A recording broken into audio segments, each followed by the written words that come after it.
The X3 bar is basically a more heavy duty resistance band.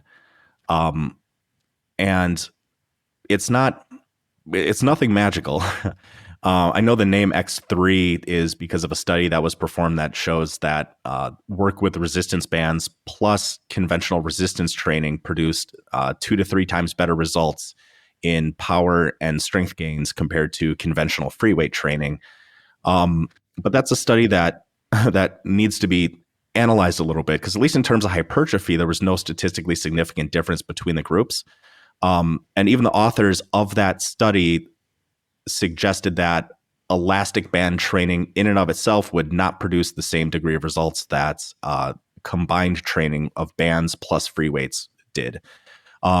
So you need to take that with a grain of salt.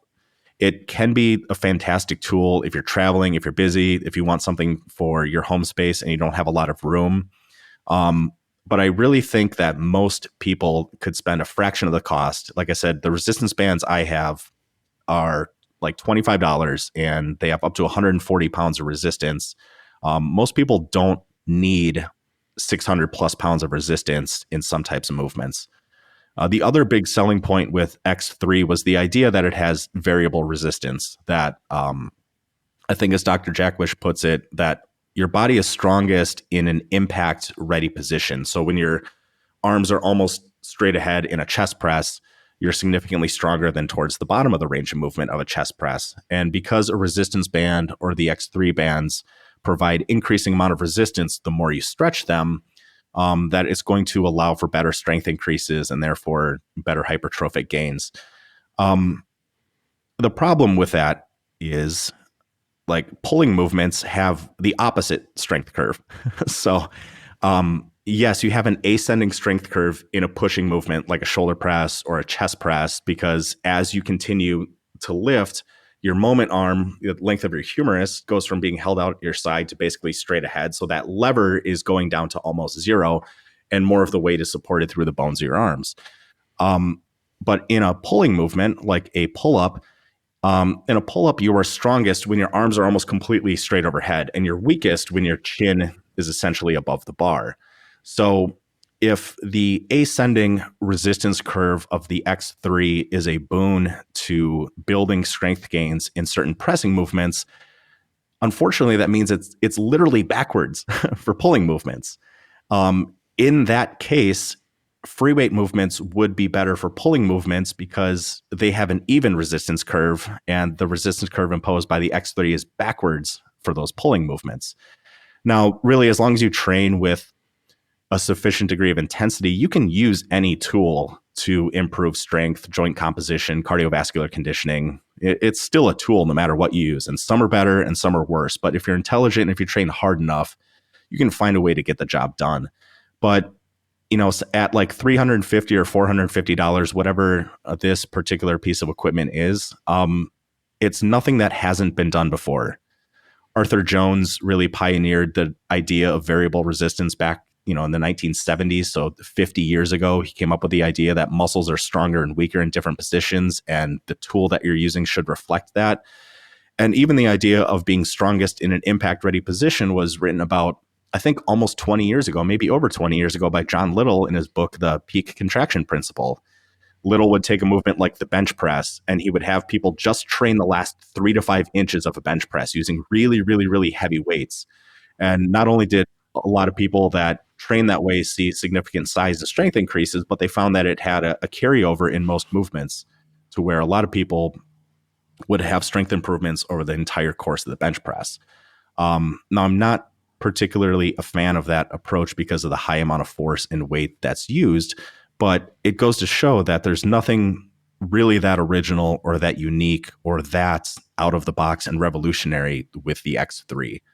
So I apologize, Jonathan. I know this has been a long-winded rant. It can be a great tool for like chest pressing movements, shoulder pressing movements, deadlifts, squats. All of those movements have a positive strength curve. But if you're doing things like bicep curls, tricep extensions, any kind of compound pulling movements, it's a suboptimal tool in those movements. And people should at least take that into consideration if they're thinking about buying it. Yeah, I'm glad you went on that tangent because you said it much better than what I could say it myself. I think during the lockdowns, the past few years, I would do some resistance band training. I did find the same thing myself. I found pushing movements, so a push up, like a decline push up, using bands as well to get more resistance at the extended position. Yes, effective, good, it worked. Same with dips. I could rig up some dip exercises like that.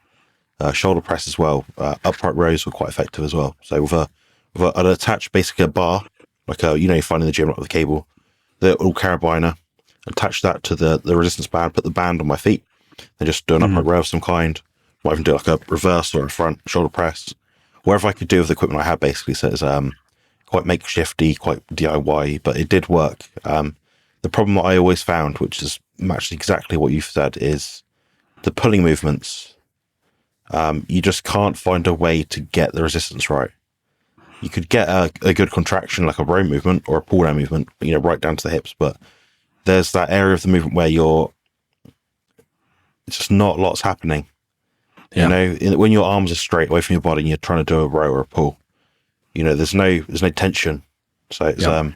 not effective in that sense. So, I mean, if someone was to try to build some kind of home workout with limited space, limited resources, time, money, I know you've spoken about before, but I think something simple like a $25 set of resistance bands, perhaps a pull up, chin up, and push up bar. It's things that people hook between their door frames. Yep. Something like that be effective. If you Hmm. can't do one of those, you put a block under it or which got a chair or something. That'd be effective as well. You can make it easier essentially. So you can do an inverted row with basically doing a row but facing the ceiling near enough. Yep. And other than that, I mean, you have furniture you can do dips on. You don't have to really overcomplicate it. If you could do bodyweight squats, even better. If they're too easy, find a way to add resistance to that. Hold onto a bag, put Rex on your back and put, I don't know, 10 tins of beans in there. That's going to give you, 4 or 5 kilos of extra weight. So it's going to be helpful there as well. Outside of that, if that's still too easy, you go onto one leg. You do a Bulgarian split squat. So you have one leg elevated on the bench or the chair behind you, then one leg forward. Just do a slow squat down into movement and come up slowly. Time static contraction should be effective as well. So increasing the resistance in the same portion of the movement would be good as well. So there are ways around it, guys. And like I said, we're saying this as a point of view of two carnivore bodybuilders online that, I mean, I'd say I'm probably half disabled. Jerome isn't disabled. Does what we can and can't do. So I can speak from experience of what is possible as someone that had surgery, 8 days post-spinal fusion surgery. I was knackered, I was tired, so I know what it feels Hmm. like. But it is possible. You can do these exercises. If a push-up is too hard on your spine, if it hurts your elbows, find a way to change it. Change the angle. Look at the physics of it. How does it load your body? How is gravity affecting your ability to push or pull or squat in that movement? Find a way to manipulate those variables. Yeah, I think that's quite a good outline, really. I mean, is there anything else Yeah. to say about the X3 bar that's maybe good or bad? Or, I mean, I know you said people that are traveling a lot might be finding it useful, but is there Yeah. any sort of other case that might be useful, or is it just a good, Um, better, best case scenario sort of thing? yeah. I mean, every single piece of exercise equipment would exist on a spectrum, right, of its ability to stimulate muscle growth in a certain movement. And I don't know where I place X3 because I could see it being really good for some movements, like the ones that we discussed, but other ones it's literally backwards. So I don't think I have too much else to say about the X3.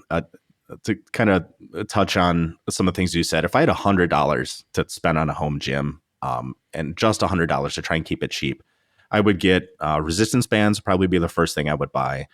But then I would probably buy a yoga belt and some yoga blocks. So there's another 25 to 30. I would buy a pull-up bar and I would probably buy a heavy duty toe strap. And with those four things, so no free weights really, no barbells, no dumbbells, no extreme exercise machines. With those four purchases, I think I could get probably at least 90% of somebody who was trying to if I had somebody come into my studio or my house and that was all the equipment I had, I think I could get them at least 90% of the way there to building as much muscle as they're capable of building. And those tools are certainly enough in and of themselves if somebody has to rehab an issue, shoulder, knee, hip, back. All of those can be used very effectively towards those goals. So, and $100 that's the cost of 2 workouts with me in my studio. So the best thing that people can do if they have any condition or if they're just intrigued about fitness at all is just start reading, pick up a book or watch a video on anatomy and physiology and start learning how these muscles actually contract. Jonathan and I are going to do a video soon on things that we wish we knew sooner about bodybuilding. And I don't want to speak for you too much, but I think you would agree that there's still a lot of myths in bodybuilding that persist that are completely incongruent with what we know about human physiology and anatomy. And I know we'll touch on those, so I'm not even going to mention any, but building your own knowledge base is going to be the most anabolic tool that you have, is building your mind. Because how the hell can you know how to strengthen or to build a muscle or fix a situation if you don't even know how it functions? So, gain as much knowledge as you can. And you don't need to overcomplicate your equipment or your workouts. You just need to move your body the way that it's designed to move.